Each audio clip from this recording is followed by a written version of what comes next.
ഈശോ മിശിഹായിൽ പ്രിയപ്പെട്ടവരെ, തളർവാത രോഗി യേശുവിൻ്റെ പക്കലേക്ക് കടന്നു വരാൻ സാധിക്കയില്ലായിരുന്നു. അതുകൊണ്ടാണ് കൂട്ടുകാർ ചേർന്ന് അയാളെ എടുത്തുകൊണ്ട് യേശുവിൻ്റെ പക്കലേക്ക് കൊണ്ടുവരാൻ ശ്രമിച്ചത്. പക്ഷേ ജനക്കൂട്ട നിമിത്തം അത് സാധിക്കാതെ വന്നപ്പോഴാണ് അവരുടെ ആഴമായ വിശ്വാസത്താൽ അവർ വീടിൻ്റെ മേൽക്കൂര പൊളിച്ച് രോഗിയെ യേശുവിൻ്റെ പക്കലേക്ക് ഇറക്കിയത്.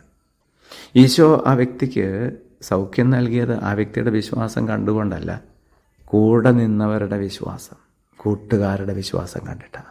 സമൂഹത്തിൽ കുറേ പേരെങ്കിലും ആഴമായ വിശ്വാസത്തിലേക്ക് കടന്നു വരുമ്പോൾ അത് മറ്റുള്ളവർക്ക് അനുഗ്രഹമായി മാറുന്നുണ്ട്. തളർവാത രോഗിയുടെ രോഗം ഈശോ വെറുതെ അങ്ങ് സൗഖ്യപ്പെടുത്തുകയല്ല ചെയ്ത്, മറിച്ച് നിൻ്റെ പാപങ്ങൾ ക്ഷമിക്കപ്പെട്ടിരുന്നു എന്നാണ് പറഞ്ഞത്.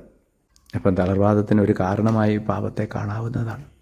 പ്രിയപ്പെട്ടവരെ, നമ്മുടെ ജീവിതത്തിലും പാപം സംഭവിക്കുമ്പോൾ നമുക്ക് ആത്മീയ തളർവാത രോഗം വരുന്നുണ്ട്.